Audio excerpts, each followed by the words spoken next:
Wrotycz kryje w sobie bogactwo właściwości leczniczych, które od dawna cieszą się uznaniem.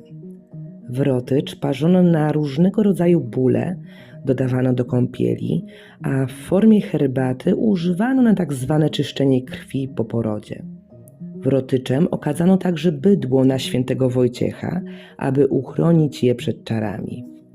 Niezaprzeczalne również współcześnie okazało się jego działanie przeciwbakteryjne oraz przeciwrobacze. Niestety obecnie zaczyna powoli zanikać w Polsce z naturalnych siedlisk, przede wszystkim z powodu konkurencyjności i inwazyjności nawłoci kanadyjskiej.